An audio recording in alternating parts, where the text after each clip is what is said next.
It's finally Friday. It's Friday, Friday. Thank God it's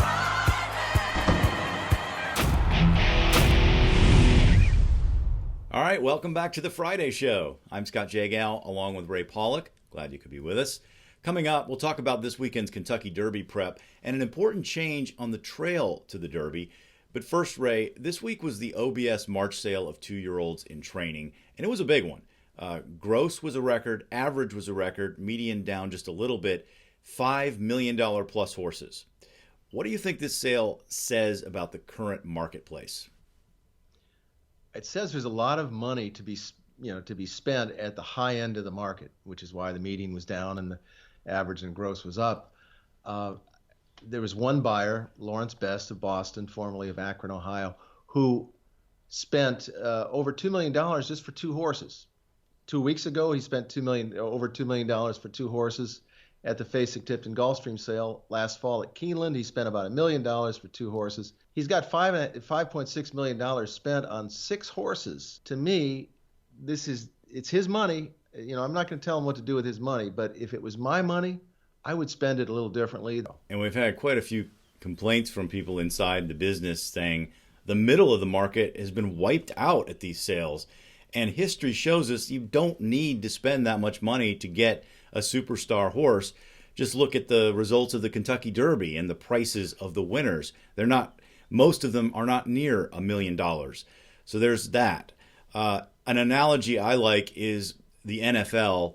The trend currently is, everyone's looking for a franchise quarterback, that superstar. And a lot of teams are drafting quarterbacks every single year to have a better chance of actually landing that superstar quarterback, hitting the jackpot. If you're just drafting a quarterback once every 3 or 4 years, you're far less likely to find that superstar. And I think it kind of is the same thing in horse racing. Yeah, wasn't Tom Brady, I don't know what round he was, but he was certainly not 6th. High end. Dak Prescott was another one. There's, good horses, good quarterbacks. Yeah. They can come from anywhere, really. To focus, for especially a new buyer, to focus on the best horse, there's so much that can go wrong with a racehorse. I think you need numbers, just like you said, you need numbers in football at the key position quarterback. You need numbers. You can't depend that one of these 6 horses that you spent a lot of money on is going to turn out to be something. In fact, he spent more money on horses than all but 3 owners won last year in purses. So he's up against it right now in terms of trying to get a return on this investment.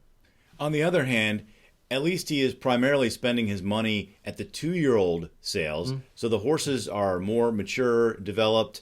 They're closer to racing, so you have a better idea of what they will be rather than buying a weanling or a yearling. So there is that. And if you continue the NFL analogy, the New England Patriots have found a way to kind of manipulate the market this year. They've gotten rid of their top 2 draft picks. They've traded them for veteran players who have already proven themselves in the NFL instead of taking a chance on a college kid who might be boom or bust. So it's kind of the same thing. And we've seen it with some new owners like Saul Kumin, for one, who's buying horses who are already on the track and have won races and proven themselves. And he's doing pretty good with that model so far. I think the same things happened in baseball. Didn't Moneyball, Billy Beane at the Oakland Athletics, talk about skipping don't focus on high school graduates for the baseball draft, but go to college graduates or guys coming out of college because they're that much closer to being major league quality players. So focus on the ones that are the closest to, the big game, whether it's horses at the track or baseball players getting ready for the major leagues.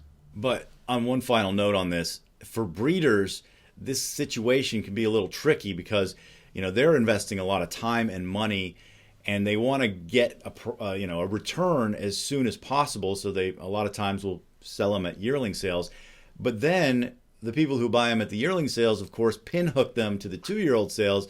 And quite often, as was the case with the sale topper at the OBS March sale, that horse went for a lot less as a yearling and ended up going for $1.7 million, and the breeder really didn't reap the benefits. Yeah, the breeder got $60,000 at a January sale at Keeneland, and the breeder had to put in the stud fee, had to own the mare, had to pay for the upkeep of the mare, the upkeep of the foal when it was born for the first 10 or 11 months. Sold for $60,000 and then saw it sell later in the year for more, and then saw it sell a year later as a 2-year-old in training for $1.7 million. That's got to be a tough thing for a breeder to see. Maybe more breeders should get into pin hooking. Think about that. All right, let's move on and talk about the Kentucky Derby. This year, 2 important Derby preps were downgraded from grade 1 to grade 2, the Wood and the Bluegrass. Mm-hmm. How do you think that's affecting things, if at all?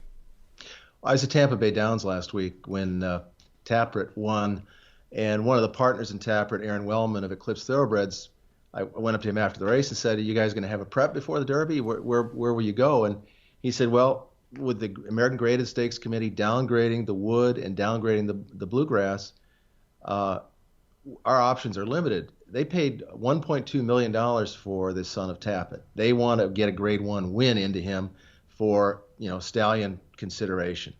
By downgrading the Wood and the Bluegrass, they've taken away those options of going there. So they're now looking at maybe the Santa Anita Derby, maybe the Arkansas Derby." Todd Pletcher told Jay Prippen at the Racing Forum that he's seriously thinking of sending a horse out to the Santa Anita Derby.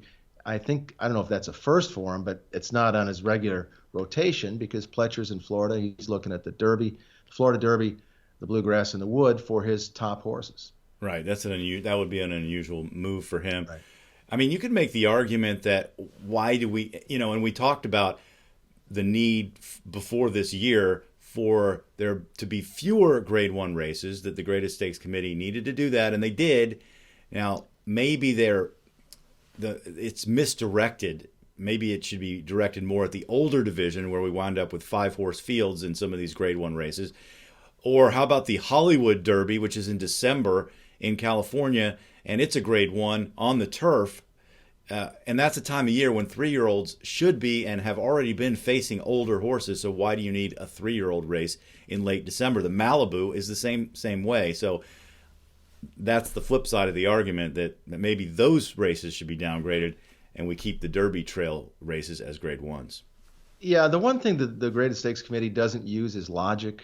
They use a lot of statistics, and they like to put every division into a little stack. And one stack is 3-year-old turf races, and one stack is 3-year-old dirt races and sprints and route races and all that. And when they're done with their grading process, no one looks at it and says, okay, now does this make sense? Because it doesn't make sense. What they have done with the Wood and the Bluegrass is ridiculous. All right, let's move on and talk about the Rebel Stakes, which is this weekend, a prep for the Derby at Oaklawn Park. Who do you like? Well, Bob Baffert has owned these races the last several years, the Rebel and the Arkansas Derby. He's sending American Anthem in from California, but I don't think he's that strong of a candidate. Baffert unfortunately lost his big horse last week when Mastery won the San Felipe and pulled up with a fracture after the race. The horse that I kind of like here is a home horse, Petrov, trained by Ron Moquette. Finished second last time out against One Liner. Petrov he seems to be improving. He likes the track, and to me, he looks the best of what I think is a little bit of a lackluster field this year. Yeah, a little bit of lackluster, but I think he does fit in terms of the pace scenario. Coming off it, I think he will, and there seems to be some pace on in this race, at least on paper. The horse I'm keen on and intrigued to see is Malagasy, Todd Pletcher horse, who is actually owned by the same operation that is going to shuttle California Chrome to Chile. Mm-hmm. One by 15 and then the other one by 7. So I think he is the horse to really watch out for in the Rebel Stakes, and maybe that'll be your Derby Dollars pick. You can still sign up for the Derby Dollars contest at derbydollarscontest.com. The payouts are going to increase soon, so it's not too late to get in and enjoy the fun. All right, that's going to do it for this edition of the Friday Show. Thanks so much for joining us, and we'll see you next time.